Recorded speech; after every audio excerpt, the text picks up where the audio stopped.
Kisah Ashabul Kahfi. Kisah Ashabul Kahfi adalah kisah yang menceritakan tentang 7 orang pemuda yang tertidur dengan sangat lelap, atau lebih tepatnya Allah tidurkan di dalam sebuah gua selama kurun waktu 309 tahun. Kisah ini terjadi sebelum masa Nabi Muhammad SAW. Para pemuda itu bersembunyi di dalam gua untuk melarikan diri dari kekejaman raja yang memimpin negerinya. Raja itu bernama Dicyanus. Kisah Ashabul Kahfi dapat ditemukan di dalam Al-Quran surat Al-Kahfi yang insya Allah selalu kita baca setiap hari Jumat, karena itu merupakan sunnah dari Rasulullah SAW membaca surat Al-Kahfi di setiap hari Jumat. Kitab-kitab karangan ulama terdahulu, salah satunya adalah kitab Fadailul Khamsah Minas Sihahi Sittah jilid 2 halaman 261 menceritakan tentang Ashabul Kahfi. Kitab tersebut menceritakan bahwa suatu ketika ada 3 orang pendeta Yahudi mendatangi Khalifah Umar bin Khattab. Mereka berkata, "Wahai Amirul Mukminin, kami bertiga akan menanyakan beberapa hal kepada Anda. Jika Anda dapat menjawab pertanyaan kami, maka kami bertiga akan masuk Islam seketika. Tetapi jika engkau tidak dapat menjawabnya, berarti Islam bukanlah agama yang benar dan Muhammad bukanlah seorang Rasul utusan Tuhan." Menghadapi tantangan ketiga orang pendeta itu, Umar menjawab, "Baiklah wahai saudaraku, apa yang ingin kamu tanyakan?" Kemudian salah satu dari ketiga pendeta itu maju dan berkata, "Wahai Khalifah, dengarkan. Kami ingin menanyakan kepada engkau beberapa hal yang jarang sekali orang ketahui. Pertanyaan pertama kami, kapan pintu surga itu dikunci? Pertanyaan kedua, kapan waktu pintu surga dibuka? Dan kemudian ketiga, beri nama kuburan yang bisa berjalan dengan penghuninya. Kemudian, sebutkan makhluk Allah yang dapat memperingatkan umatnya, tetapi dia bukan dari manusia ataupun dari golongan jin. Coba sebutkan 5 makhluk Allah yang berjalan di bumi, tetapi tidak dilahirkan oleh ibu mereka. Dan kemudian coba jelaskan kepada kami kisah tentang seorang pemuda yang mempertahankan iman mereka dengan bersembunyi di dalam gua. Setelah pendeta Yahudi itu berapi-api mengajukan pertanyaannya, Khalifah Umar menunduk dan menjawab, "Wahai saudaraku, dengarkan. Apabila Umar tidak bisa menjawab pertanyaan yang tidak bisa dia jawab, itu tidak memalukan bagi Umar. Akan tetapi, ada segolongan dari sahabat-sahabat kami yang bisa dengan sangat mudah menjawab pertanyaan ini." Para pendeta itu kemudian berkata lagi, "Jika ada, ajukan saja wahai Khalifah." Kemudian dipanggillah Salman Al-Farisi oleh Umar. "Salman, kesinilah. Sekarang kamu pergi ke rumah Ali, katakan bahwa Umar memanggilnya." Maka Salman berlari ke tempat Ali bin Abi Thalib. Kemudian dia berkata, "Wahai Ali, Umar memanggilmu." Ada 3 orang pendeta Yahudi yang sedang mendebatnya.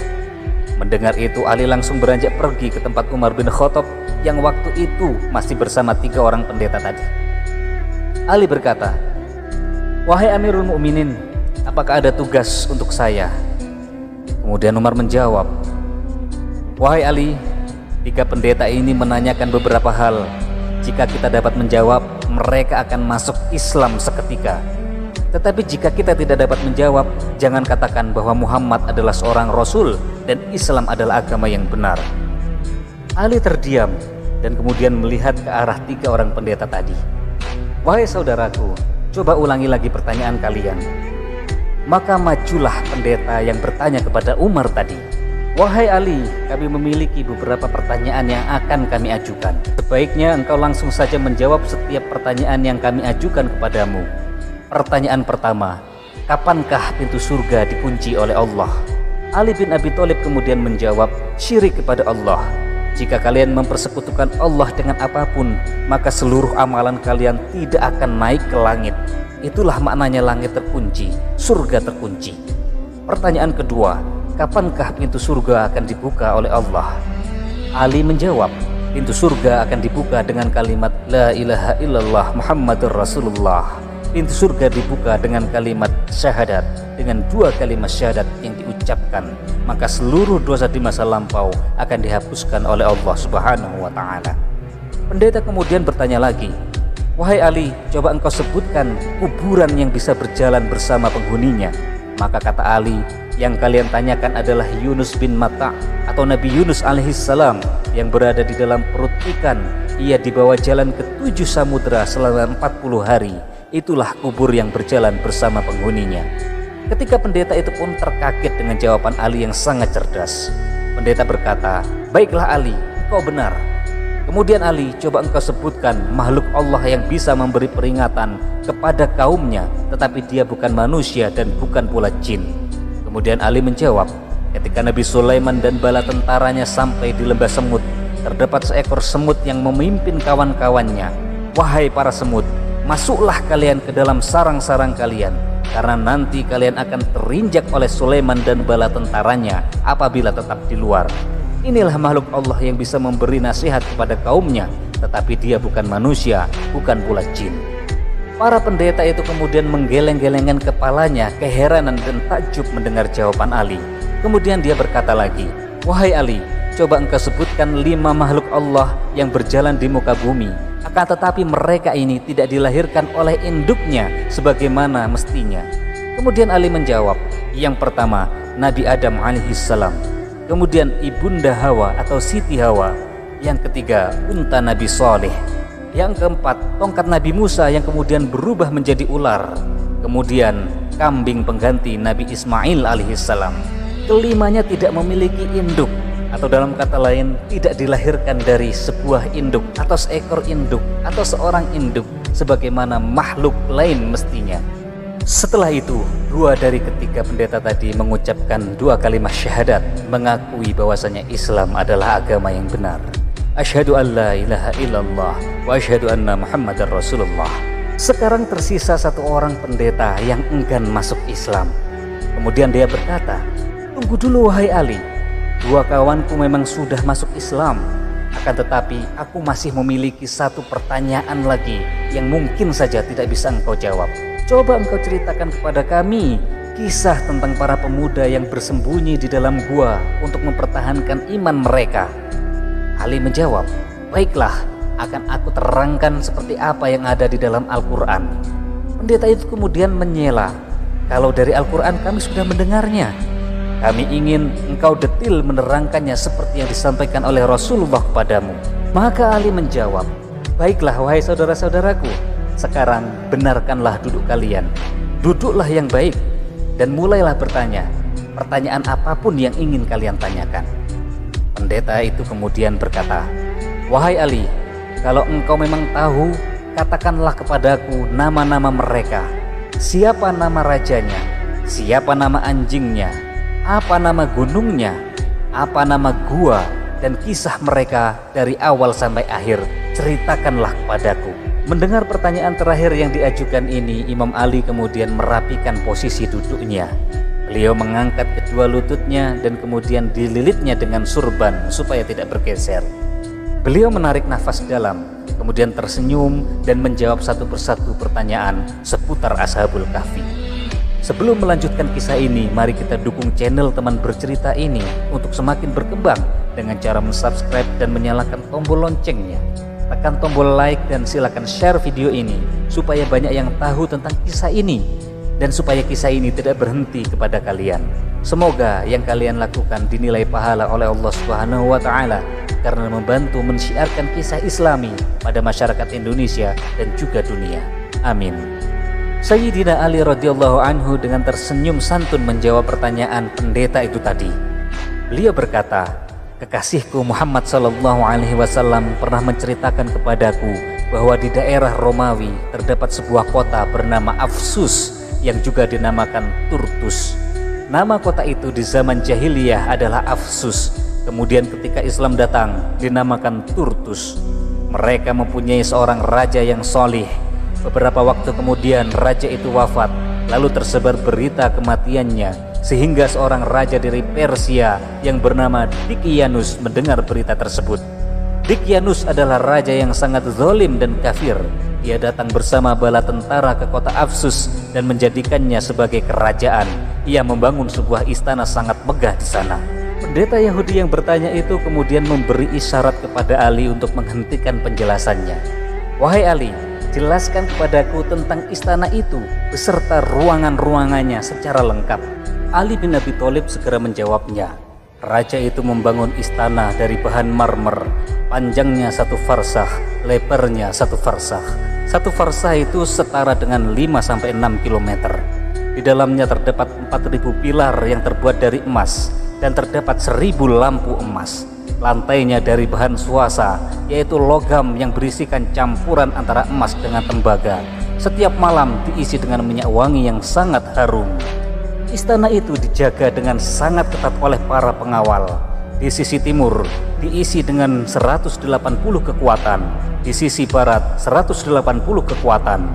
Matahari mengelilingi istana itu dari sejak terbit sampai terbenam. Ia membuat singgasananya dari emas yang panjangnya 80 hasta dan berhiaskan mutiara. Ia letakkan di sebelah kanan singgasana 80 kursi emas untuk para panglimanya. Di sebelah kirinya 80 kursi emas juga. Dia duduk di atas singgasananya sambil mengenakan mahkota di atas kepalanya. Yahudi itu dengan bersemangat berkata, "Wahai Ali, jika engkau sungguh mengetahui, terbuat dari apakah mahkotanya?" Ali bin Abi Thalib kemudian menjawab, "Wahai saudaraku, mahkotanya terbuat dari emas cetakan yang mempunyai 9 pucuk. Pada setiap pucuk terdapat lampu yang bersinar laksana lampu yang bersinar di malam yang gelap. Ia memiliki 50 remaja dari anak para panglima. Mereka berpakaian yang terbuat dari sutera merah dan celana yang terbuat dari sutera hijau. Mereka memakai mahkota, gelang tangan dan gelang kaki yang terbuat dari emas berkilauan. Dia juga jadikan 6 pemuda dari kalangan ulam sebagai menteri-menterinya. Dia tidak akan menetapkan satu keputusan tanpa diskusi dengan mereka. 3 orang dari mereka berdiri di sebelah kanan dan 3 orang di sebelah kiri sang raja." Pendeta Yahudi kemudian berkata, "Wahai Ali, beritahu aku siapa nama 6 orang itu." Ali bin Abi Thalib kemudian menjawab, "Kekasihku Muhammad bercerita kepadaku bahwa 3 orang yang di kanan adalah Tamliho, kemudian satunya Muksalmina, dan yang terakhir Muhsalmina. Sedang yang di sebelah kiri adalah Martulius, Kaitus, dan Sadanius. Raja itu senantiasa meminta pendapat dari mereka dalam segala urusan. Jika ia duduk di singgasananya yang mewah setiap hari, orang-orang berkumpul di sekitarnya. Maka datanglah 3 pemuda dari sebuah pintu. Di tangan salah seorang dari mereka terdapat gelas emas yang berisi minyak kesturi. Di tangan pemuda kedua adalah gelas perak yang berisi air mawar. Serta di tangan pemuda ketiga bertengger seekor burung yang sangat elok. Jika yang satu berteriak, maka burung itu terbang menuju gelas yang berisi air mawar. Lalu ia mandi dengan air mawar itu. Bulu dan sayapnya menyerap air mawar yang sangat wangi. Jika yang kedua berteriak, maka si burung terbang menuju gelas yang berisi minyak wangi. Burung kecil itu pun mandi dan menyerap minyak wangi dengan bulu dan sayapnya. Kemudian jika yang ketiga berteriak, maka burung itu terbang menuju mahkota raja untuk kemudian mengibaskan bulu dan sayapnya di atas kepala raja. Raja itu memegang kekuasaannya selama 30 tahun tanpa pernah mengalami sakit kepala, panas, flu, dan sakit lainnya. Melihat keadaan dirinya seperti itu, ia menjadi sombong dan angkuh, sehingga dia mengakui bahwa dirinya adalah Tuhan. Dia mengajak menteri dan rakyatnya untuk menyembah dirinya. Setiap orang yang menerima pengakuan darinya sebagai Tuhan akan diberi hadiah dan mendapatkan keistimewaan. Sedangkan yang enggan untuk menerimanya akan disiksa, bahkan dibunuh. Akhirnya mereka tunduk kepada keinginan sang raja. Menteri dan penjaga istana menganggap dia sebagai Tuhan selain Allah. Suatu hari di saat pesta sedang berlangsung, sang raja duduk di atas singgasana sambil mengenakan mahkota di atas kepalanya. Tiba-tiba muncul beberapa panglima menyampaikan berita bahwa pasukan Persia telah siap membunuh sang raja. Sang raja amat panik sehingga mahkota yang dikenakan jatuh di atas kepala, sedang ia sendiri terjungkal dari singgasana. Salah seorang dari 3 pemuda yang berada di samping raja menyaksikan hal itu. Dia adalah si cerdik bersama Tamliko. Pemuda itu berpikir dan berkata dalam hatinya, jika Dicyanus adalah Tuhan seperti yang ia akui sendiri, pasti dia tidak akan sedih, tidak akan tidur, tidak akan kencing atau buang air, karena semua bukan sifat dari Tuhan. Setiap hari ke-6 pemuda tersebut berkumpul di tempat salah seorang dari mereka. Setelah peristiwa tadi terjadi, mereka berkumpul di tempat Tamliko. Namun Tamliko tidak ikut makan dan minum. Mereka bertanya, "Wahai Tamliko, mengapa engkau tidak makan dan minum?" Tamliko kemudian berkata, "Wahai saudara-saudaraku, telah terjadi sesuatu dalam hatiku. Ini yang mencegahku makan, minum, dan tidur." Kemudian teman-temannya bertanya, "Wahai kawanku Tamliko, apakah yang membuatmu seperti itu?" Kemudian Tamliho menjawab, "Aku sudah lama sekali berpikir tentang langit Aku bertanya, siapakah yang meninggikan langit menjadi atap yang kokoh tanpa perlu adanya pengikat di atasnya, tanpa perlu adanya tiang penyangga di bawahnya? Siapakah yang menjalankan matahari dan bulan? Siapa yang menghiasi langit dengan bintang gemintang? Lalu aku berpikir tentang bumi ini. Siapa yang menjadikannya terapung di atas permukaan laut? Siapa yang menahan dan mengikatnya dengan gunung-gunung yang kokoh agar ia tidak tenggelam? Kemudian aku berpikir tentang diriku. Aku berkata, siapa yang mengeluarkanku dari rahim ibu? Siapa yang memberiku makan dan membimbingku? Sungguh ada pencipta dan mengatur semua ini. Dia bukan Dicyanus. 5 pemuda yang lainnya kemudian tersungkur di atas tanah. Dia mencium kedua kaki Tamliko dan berkata, wahai Tamliko, sungguh telah terjadi di hati kami apa yang telah melanda hatimu.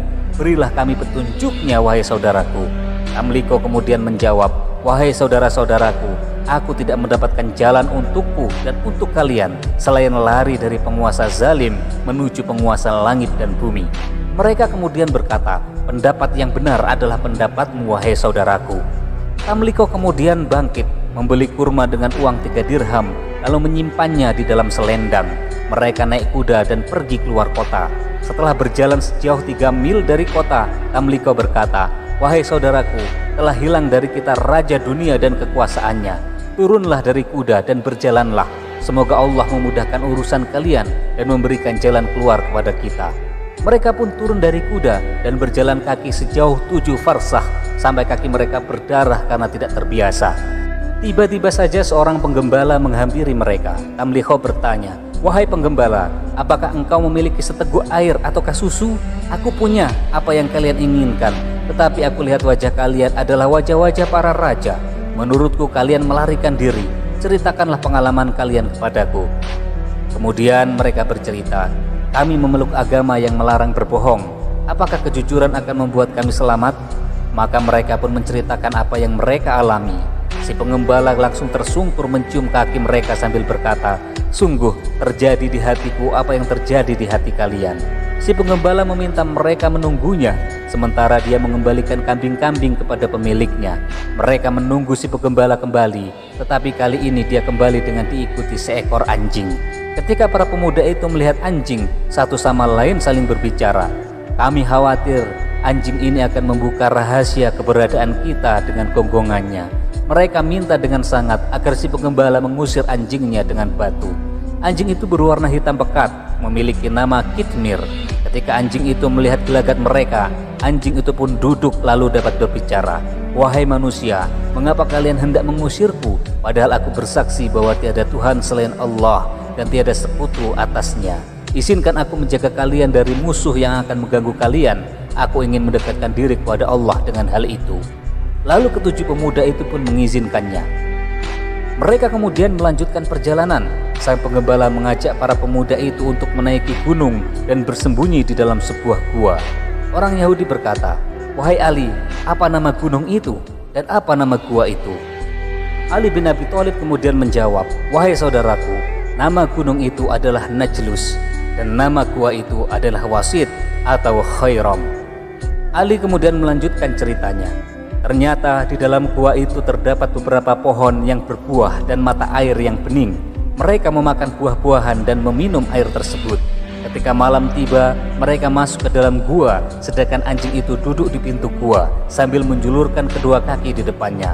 Lalu Allah menyuruh malaikat maut untuk mencabut ruh mereka sementara waktu dan menugaskan 2 malaikat lainnya untuk menjaga dan mengurus setiap orang dari mereka.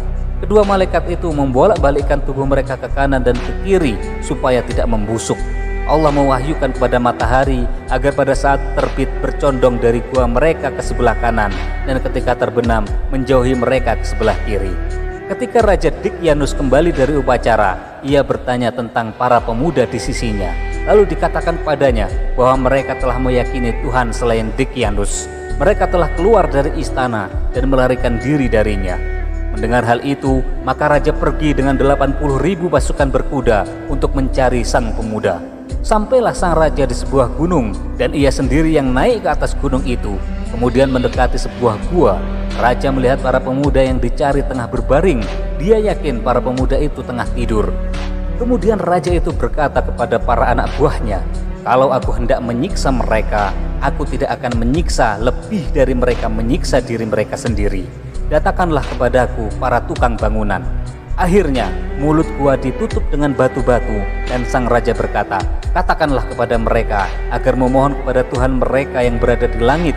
Jika benar ada, maka Tuhan mereka akan mengeluarkan para pemuda itu dari sini. Para pemuda tinggal dan tidur di dalam gua selama 309 tahun. Lalu Allah menghidupkan mereka kembali ketika matahari mulai terbit. Satu sama lain saling berkata, sungguh kami telah lalai dari ibadah kepada Allah. Mari kita pergi ke mata air. Ternyata mata air dan pohon-pohon telah kering. Salah seorang berkata, sungguh ini adalah hal yang sangat aneh. Bagaimana mungkin mata air seperti ini menjadi kering hanya dalam tempo 1 malam? Begitu juga dengan pohonnya. Lalu Allah membuat mereka merasa lapar. Salah seorang berkata, siapa di antara kita yang bisa pergi membawa uang ke kota untuk membeli sesuatu untuk kita makan?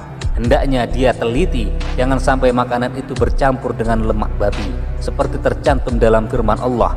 Maka utuslah dari kalian dengan membawa uang ini ke kota, dan lihatlah makanan yang paling bersih, yaitu makanan yang halal dan enak untuk dimakan. Tamliho kemudian berkata, wahai saudara-saudaraku, aku saja yang beli makanan itu, tetapi wahai pengembala, berikan bajumu kepadaku dan kenakan bajuku ini. Tamliho kemudian mengenakan baju si pengembala dan berjalan melalui tempat-tempat yang tidak ia ketahui. Ternyata di atas pintu gerbang kota berkibar bendera hijau yang bertuliskan, tiada Tuhan selain Allah dan Isa adalah Ruhullah. Pemuda itu terpana melihat bendera itu dan mengusap-usap matanya seraya berkata, apakah aku sedang bermimpi? Saat berlalu ia memasuki kota dan melewati sekelompok orang yang tengah membaca kitab Injil. Beberapa orang menyapanya hingga sampai ke pasar dan menemui seorang pedagang roti. Ia berkata, wahai tukang roti, apa nama kota ini? Tukang roti itu kemudian menjawab, kota ini bernama Afsus. Ia menjawabnya dengan sangat ramah. Siapakah rajamu? Tanya pengembala itu tadi. Abdurrahman, jawabnya singkat. Tamliho berkata, jika Anda benar, sungguh yang kualami ini sangat aneh. Berikan padaku makanan seharga uang dirham ini. Uang dirham yang berlaku pada masa Tamliho berat dan besar, sehingga si tukang roti terheran-heran melihatnya. Si pendeta Yahudi yang mendengarkan cerita itu kemudian memberikan isyarat kepada Ali supaya diam. Dia bertanya lagi, wahai Ali, katakan kepadaku, berapa berat dirham itu? Ali kemudian menjawab, wahai saudaraku, kekasihku Muhammad memberitahuku bahwa berat dirham itu 10 kali dari berat dirham saat ini. Ali kemudian melanjutkan, tukang roti berkata kepada Tamliho, wahai anak muda, engkau telah mendapatkan harta karun. Berikan sebagian kepadaku, jika tidak, Anda akan kubawa kepada raja. Tamliho kemudian menjawab, aku tidak mendapatkan harta karun, wahai saudaraku. Dirham ini kuperoleh dari hasil menjual buah-buahan seharga 3 dirham 3 hari yang lalu. Aku keluar dari kota ini, sementara penghuninya sedang menyembah Raja Kikianus. Penjual roti pun marah mendengarnya. Tidakkah kamu senang mendapatkan harta karun? Lalu kenapa engkau tidak mau memberikan sebagiannya kepadaku? Mengapa engkau menyebut seorang pengusaha zalim yang mengaku dirinya Tuhan itu? Dia telah mati 300 tahun yang lalu. Kamu telah menghinaku. Kamu menganggap orang yang bodoh. Tukang roti pun kemudian menangkap Tamliho. Orang-orang lain pun berkumpul. Orang di sekitar pasar itu berdatangan. Kemudian ia dibawa menghadap sang raja yang cerdas dan adil. Sang raja bertanya, apa yang pemuda ini lakukan? Mereka pun menjawab, orang ini telah mendapatkan harta karun yang mulia. Raja berkata, tenanglah, Nabi kita Isa alaihissalam membolehkan kita mengambil harta karun, tidak lebih dari 1/5-nya saja. Maka serahkan kepadaku 1/5 dari harta itu. Setelah itu kamu dapat pergi dengan selamat. Tamliho berkata, wahai raja, lihatlah masalahku ini. Aku tidak mendapatkan harta karun, aku penduduk kota ini. Sang raja kemudian bertanya, kamu penduduk kota ini? Iya, jawab Tamliho. Raja bertanya, apakah kamu kenal seseorang di kota ini? Tamliho kemudian menjawab, iya, aku sangat mengenalnya. Kemudian ia menyebutkan kira-kira 1000 nama orang. Namun tak satu pun dari mereka yang dikenal oleh orang-orang yang berkumpul. Sang raja kemudian berkata lagi, hei, kami tidak pernah mengenal nama-nama itu. Mereka bukan penduduk zaman ini. Apa kamu punya rumah di kota ini? Tamliho menjawab, ya wahai paduka yang mulia, utuslah seorang bersamaku. Raja kemudian mengutus beberapa orang untuk pergi bersamanya. Mereka pergi menuju sebuah rumah yang berada di dataran tertinggi di kota itu. Mereka sampai di satu rumah dan lalu mengetuknya. Tidak lama kemudian keluarlah seorang yang tua renta. Kedua alisnya panjang terurai ke bawah menutupi kedua matanya. Pengawal berkata, pemuda ini mengaku bahwa ini adalah rumahnya. Orang tua itu marah dan menoleh kepada Tamliho. Siapa namamu? Kemudian Tamliho menjawab, namaku Tamliho bin Filsin. Jawab Tamliho. Ulangi lagi, Tamliho bin Filsin. Kemudian orang tua itu tersungkur menciumi tangan dan kaki Tamliho. Dia adalah kakekku. Dia adalah salah seorang pemuda yang lari dari Dikyanus, raja yang zalim, menuju raja langit dan bumi. Sungguh Nabi Isa pernah mengatakan bahwa mereka akan hidup kembali di dunia ini. Berita tersebut pun terdengar sampai ke telinga sang raja. Ia segera mendatangi tempat itu. Ketika melihat Tamliho, raja segera turun dari kuda dan mengangkat Tamliho ke atas pundaknya. Orang-orang pun menciumi tangan dan kaki Tamliho. Mereka bertanya, wahai Tamliho, apa yang sedang dikerjakan teman-temanmu? Tamliho kemudian memberitahu bahwa mereka berada di dalam gua. Pada saat itu, kota Afsus dikuasai oleh dua penguasa, yaitu penguasa mukmin dan kafir. Keduanya lalu berangkat diiringi para pengikutnya. Ketika mereka mendekati gua, Tamliho berkata kepada mereka, aku khawatir saudara-saudaraku mendengar suara kaki kuda dan gemerincing senjata, sehingga mereka anggap Dikyanus telah siap menyerang. Mereka akan sangat ketakutan. Oleh karena itu kalian tinggallah di sini sebentar, biar aku masuk ke dalam untuk memberitahu mereka. Mereka pun setuju dan Tamliho masuk menemui temannya.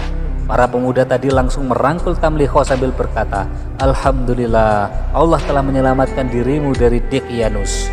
Tamliho kemudian berkata, tahukah kalian berapa lama kita tinggal di tempat ini? 2 hari 1 malam, jawab mereka. Tamliho berkata lagi, tidak, tetapi kalian tinggal di sini 309 tahun. Dikyanus telah mati.